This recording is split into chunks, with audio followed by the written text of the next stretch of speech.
இத்தனை ஆயிரம் மக்களுக்கு இடையில எழுப்புறேன், என் தம்பி தங்கைகளுக்கு இடையில. பெரம்பூர்ல ஏன் நின்றீர்கள்? ஏன் நின்றீர்கள்? நீங்க சொல்றீங்களா இல்ல உங்க கட்சிக்காரன் சொல்லுவார், நான் சொல்லுவார்? இத்தனை தொகுதி இருக்கும் போது திருச்சி கிழக்கை தேடி போய் ஏன் நின்றீர்கள்? பெரம்பூரில் மதம், திருச்சி கிழக்குல சாதியும் மதம். நீங்க என்ன பேசுறீங்க? சாதியை ஒழித்து விட்டேன். உங்களை ஒழிக்காம எப்படி சாதி மதத்தை ஒழிக்க முடியும்?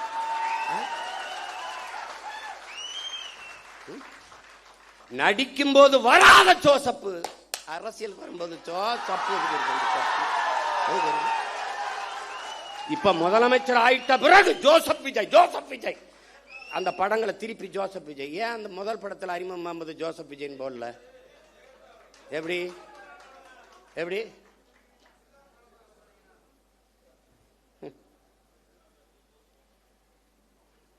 ஊழலஞ்சத்தை ஒழிச்சு விட்டான், ஊழலஞ்சத்தை ஒழிச்சு விட்டான். எங்கிட்ட ஒழிச்சிய? என் தம்பி மதுரமுத்து மதுவை ஒழிச்ச மாதிரியா? நீங்க முதலமைச்சரா நான் என்னங்க பண்ணுவீங்க? மதுவை ஒழிச்சிருவேன். எப்படி ஒழிப்பிய? இப்படி கேப்பீங்கன்னு தான் அந்த வரங்க ஒழிச்சு வச்சிருக்கீங்க அப்படின்னு ஒரு ஒழிச்சு வச்சுட்டு வர. வாய்கிட்ட ஒழிக்கிறது இல்ல, நீங்க பண்ற சேட்டை பாருங்களேன். போதைப் பொருள், போதைப் பொருள், போதைப் பொருள் ஒழிப்புக்கு ஒரு விழிப்புணர்வு தொடர் ஓட்டம். மாண்புமிகு முதல்வர் அவர்களே, ஓடி ஒழிக்கிறது இல்ல, போதைப் பொருளை தேடி ஒழிக்கணும். இப்ப ஓடுனீங்க ஓடுனீங்க ஓடுனீங்க மாநாடு 3 கிலோமீட்டர் ஓடுகிற ஒரே முதலமைச்சர் 12 கிலோமீட்டர் ஓடுவேன். ஓட விட என்னோட டேய், என் தம்பி பாலாட்ட கேளு. எல்லாரும் ஒய்எம்சிக்குள்ள ஓடுறான், ஒய்எம்சி சுத்தி ஓடுறான்டா கருவா பையன்பா. அவட போய் கேளுங்க. ஏய், இதெல்லாம் ஒரு பெருமை. போதை பொருளை ஒளிஞ்சிருச்சா? ஓடுனீங்க, ஒளிஞ்சிருச்சா? போதை என்பதற்கான வரையறை என்ன? மாண்புமிகு முதல்வர் அவர் ஜோசப் விஜய் வரையில் போதை என்பது போதைப் பொருளுக்கானது என்ன? திடப்போதை, கொக்கைன், கஞ்சா, அபின், மெத்தப்பட்டமேன், மெத்தப்பட்டமேன், அப்புறம் வேற என்ன இருக்கு? அபின், குட்கா, இதெல்லாம் தான் போதைப் பொருள் நினச்சிக்கிட்டு இருக்கீங்க. அப்போ நீங்க இந்த தெருவுக்கு தெரு திறந்திருக்க டாஸ் மார்க், அதில் விற்கிற பீரு, பிராண்டி, விஸ்கி, ரம்மு, ஜின்னு, ஒயின், இதெல்லாம் கரும்புச்சாரா இல்லை பழச்சாரா இல்ல கோயில்ல கொடுக்கிற புனித நீர் தீர்த்தமா? அது என்ன பேரு?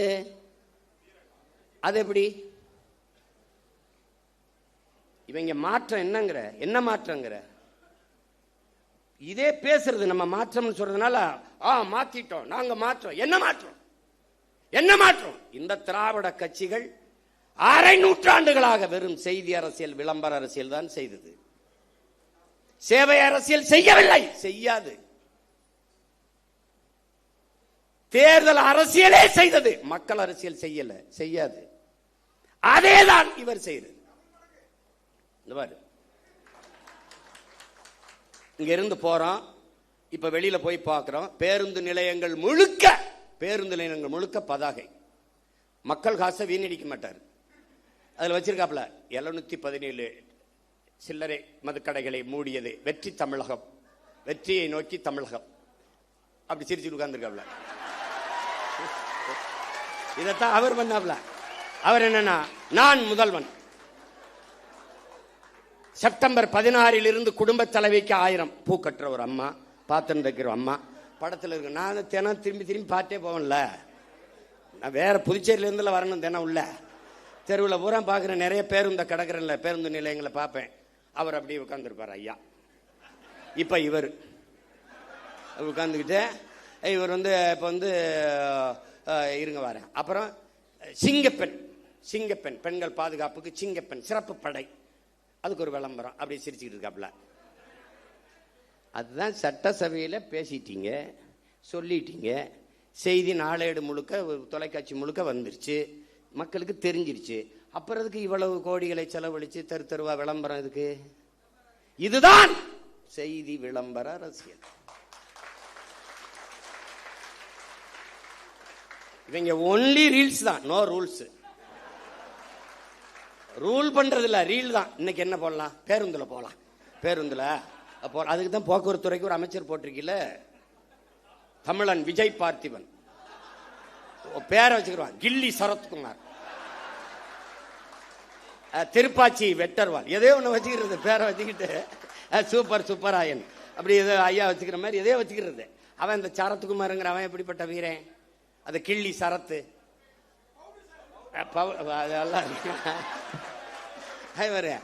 அவங்க அவங்க சமாளிக்கிறாங்க. எல்லாத்தையும் சரி பண்ண நினைக்கிறாங்கடா. ஆமா தவறுங்க அப்படின்னு சொல்லி அதை திருத்திக்கிறது கிடையாது. தவறு தான், இனிமே இல்லை அப்படின்னு சொல்லணும்ல.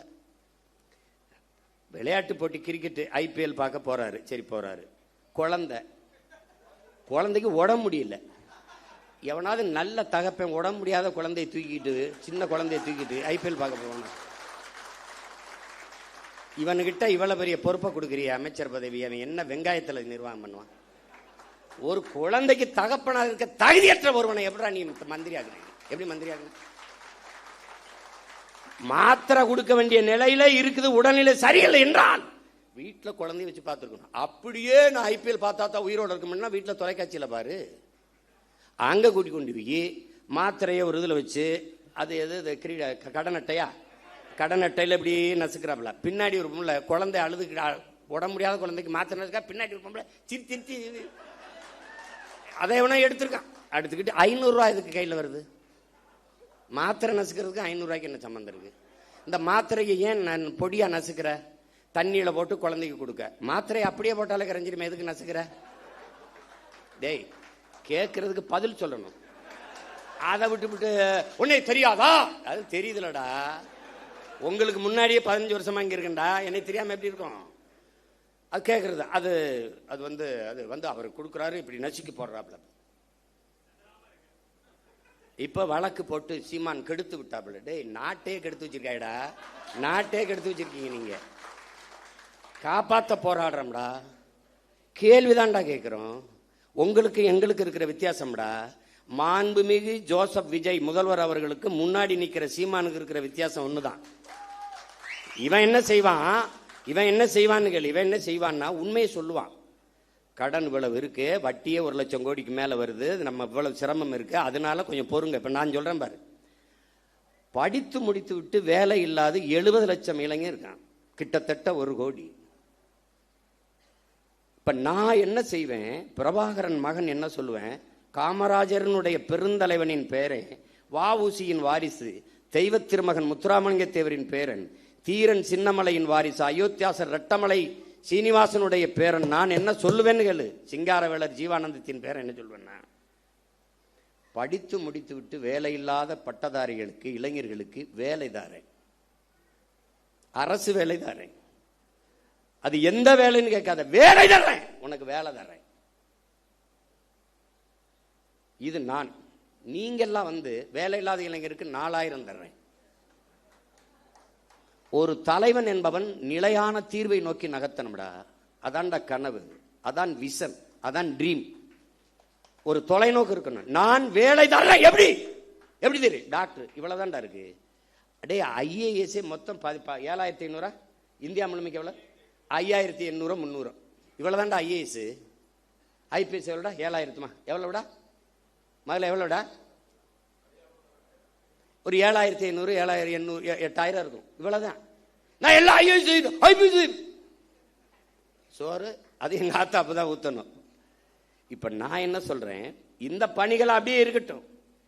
இதோடு ஆடு மாடு வளர்த்தல், நாட்டுக்கோழி வளர்த்தல், பட்டுப்பூச்சி வளர்த்தல், வேளாண்மை செய்தல், இதையெல்லாம் அரசு பணியாக மாற்றிவிட்டால் கூடுதலாக வேலை வாய்ப்பு வாழ்விடத்திலே கிடைக்கும்.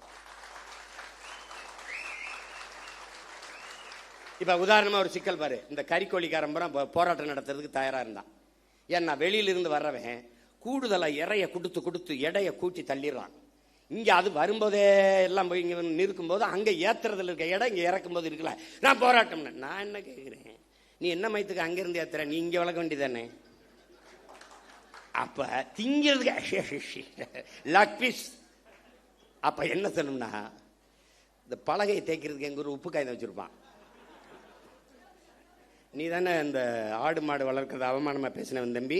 இந்த வலையொலியில் இருக்கணும், குறிச்சு வச்சுக்கணும். தோற மகளே, குறிச்சு வச்சுக்கணுமா? டே, அவனை இவன்தாப்பா, கொண்டாப்பா நாக்க போடுறான், அங்கிட்டு இழுத்துக்கடா. நல்லா தேய்ச்சி இருட்டு ரூமுக்குள்ள போட்டு 1 வாரம் அண்ணன் தண்ணி சோறு இல்லாம போட்டு உன்னை கொள்ளல பார்த்து நீ வருது ஆடு மாடு போய் சொல்லுவான். டேய், உனக்கு மேய்க்க வைக்க இருந்தா வெளில போடா நாயே. சீனக்காரன் 1 லட்சம் ரூபாய் மாதம் சம்பளம் மாடுமை ஆடு மேய்க்க எனக்கு ஆட்கள் தேவைன்னா பல ஆயிரக்கணக்கில் விண்ணப்பிச்சுட்டாங்க. நான் கேட்டேன், சீனாக்காரன் சொன்னா ரசிக்கிற, சீமான் சொன்னா சிரிக்கிறிய, ஏண்டா உனக்கு என்னடா பிரச்சனை? ஆள் தான் பிரச்சனை. இப்போ என் தம்பி துறை சொல்றான்ல, நானே இப்போ யுவான் ஸ்வாங் மாதிரி கபான் சிங் ஃபிங்னு ஒரு பேரை வச்சுக்கிட்டு ஏதோ பேசியிருந்தேன்னு வச்சுக்கேன், என்னம்மா பேசுறான் யாவன், ஒரு கோட் போட்டுக்கணும் இல்லை வம்படியா நான் நீ, ஏன்னா அவர் கலட்டிட்டாரு, இப்போ நான் போடணும்னு இருக்கேன். ஏன் நீங்க தான் போடுவீங்களா, நாங்கள் போட மாட்டோமா? நம்ம என்ன அப்படி போட்டுருவோம். இங்கே ஒரு டை ஒன்று கட்டிட்டு ஆமா, அவர் இங்க வச்சா பொட்டு, நான் இங்க வைக்க போறேன். இங்க வச்சு ஐயோ, நாங்க வாங்கி வந்த வாரம் தப்பா இருக்கு, ஒன்றும் பண்ண முடியாது. அவன் அப்படி. இப்ப தொலைநோக்குங்கிறது என்னன்னு இருக்குல்ல, எப்படி 6 சிலிண்டர் அன்னபூர்ணி சூப்பர் 6 எப்ப வரும்? 200 யூனிட் மின்சாரம் மாண்புமிகு முதல்வர் அவர்களே உங்ககிட்ட கேட்டது, இலவச மின்சாரம் என்று 200 அலகு மின்சாரத்தை கேட்டது யார்? கேட்டது யாருன்னு சொல்லு. கேட்டது யார்? கேட்டது யார்? ஒரு யூனிட் மின்சாரம் 5 ரூபா 50 காசுனா நீங்க ஒரு 3 ரூபாய்க்கு கொடுங்க மக்களுக்கு, கட்டுமான இவ்வளவு குறைச்சு கொடுக்குறேன் அப்படி சொல்லுங்க. இதுல இழக்கிற பணத்தை எப்படி ஈடுகட்டுவீங்க? முதல் கையெழுத்தே நீங்க 200 அலகு மின்சாரத்துக்கு கையெழுத்து போடுவீங்க. பிரபாகர மகன் சீமான் என்ன போடுவான்? அந்த முதல் கையெழுத்து அவன் முதலமைச்சராக கையெழுத்து போட்டுருவான். பிறகு என்ன போடுவான்? கல்வி ஒன்றுதான் சமூக மாற்றத்தை, சமூக முன்னேற்றத்தை ஏற்படுத்த கருவி என்கிறார் புரட்சியாளர் அண்ணல் அம்பேத்கர் அவர். தொட்டனை தூரும் மணற்கேணி மாந்தற்கு கற்றனை தூரும் அறிவு. ஒரு நாட்டை ஆளுகிற மன்னனுக்கு அந்த நாட்டின் எல்லையில் மட்டும்தான் செல்வாக்கு மதிப்பு, ஆனால் கற்றவனுக்கு சென்ற இடமெல்லாம் சிறப்பு என்கிறார். பிச்சை புகினும் கற்கை நன்றே என்கிறான் கொன்றை வேந்தனில் அதிவீர ராமபாண்டியன். கல்வியில் இருந்துதான் ஒரு சமூகம் மேம்படணும்.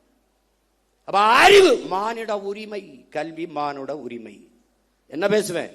கல்வி மானுட உரிமை, கொடுக்க வேண்டியது அரசின் கடமை.